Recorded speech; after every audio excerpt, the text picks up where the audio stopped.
ជំរាបសួរពុកម៉ែបងប្អូនអរគ្នាបាទថ្ងៃនេះខ្ញុំមានវីដេអូថ្មីទៀតហើយសម្រាប់ចែកម្លែកដល់បងប្អូនខាងជាងម៉ាស៊ីនជែកគ្នាយើងបាទបងប្អូនដែលអត់តន់ចេះដូរកុំព្យូទ័រម៉ាស៊ីនជែកបងប្អូនអាចមើលវីដេអូនេះបានបាទហើយមុនយើងដោះអាកុំព្យូទ័រចាស់ចេញបងប្អូនត្រូវបិទភ្លើងហើយផ្ទុះហ្គាសចេញអស់ហើយយើងដោះខ្សែបងប្អូនខ្សែអានេះភ្លើង3ហ្វាបងប្អូនដោះឲ្យចំណាំវាទៅ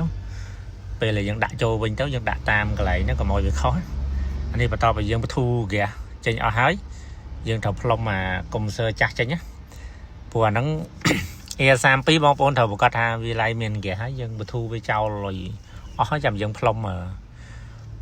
ចាស់ចេញហើយមុនយើងផ្លុំយើងរកកណាត់ដាក់ទឹកសើមទៅបងប្អូនដាក់ទឹកសើមហើយយើងមានធុងអគិភ័យដាក់ក្បែរទៅយើងការពារខ្លាចវាឆាប់ឆេះចឹងព្រោះនេះបើអានេះ A32 បើសិនវាមានហ្គាសក្នុងវាអាចមានការឆាប់ឆេះចឹងណាអានេះបន្ទាប់ពីយើងនេះបងប្អូននេះយើងផ្លុំចេញហើយយើងដោះចេញបាត់ហើយយើងត្រូវលាងឌីយ៉ូបងប្អូនណាយើងលាងសម្អាតឌីយ៉ូនេះទៅយើងយកធុងខ្យល់ផ្លុំលាងឲ្យស្អាតទៅចាំយើងដាក់ប្លុកនេះដាក់ប្លុកថ្មីនេះចូលបងប្អូនណានេះប្លុកដៃគិនបងប្អូនអានេះ5សេសអានេះប្លុក5សេសហើយម៉ាកដៃគិន A32 ព្រោះនេះបើវាចាស់នេះ A32 អញ្ចឹងខ្ញុំយើងបាក់រក A32 អញ្ចឹងខ្ញុំដាក់410ការពិត410 32ដាក់បានដូចគ្នាបងប្អូនណាអាហ្នឹងយើងប្រើបានព្រោះអាហ្នឹងវាអត់អីទេ32 410យើងដាក់ប្លុក410ទៅយើងក៏ប្រើបានដែរយើងបងប្អូនបិទចំណាំណាព្រោះនៅលើសបកអាហ្នឹងវាមានដាក់ A32 យើងបកយើងសេដាក់ A410 ទៅហើយបងប្អូនពេលដែលយើងដាក់អាថ្មីចូលបងប្អូនកុំតន់ផ្សារបងប្អូនបញ្ចូលខ្សែទៅ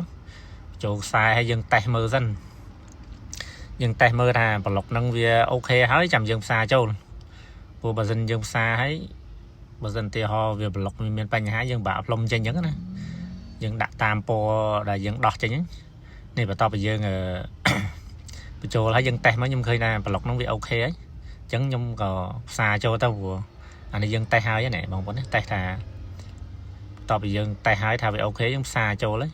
ហើយផ្សារចូលរួចបងប្អូនវ៉ែបវាប្រហែលជា5-10នាទី20នាទីទៅវ៉ែបវាហើយចាំយើងបញ្ចូលហ្គាសពេញហើយអាហ្នឹងអូខេហើយតែប៉ុណ្ណឹងបងប្អូនបាទអរគុណច្រើនបងប្អូនទាំងអស់គ្នាបាទសម្រាប់ការតាមដានទស្សនាវីដេអូតាំងពីដើមដល់ចប់បាទនេះជាសកម្មភាពដូរប្លុកបាទអរគុណច្រើនជម្រាបលា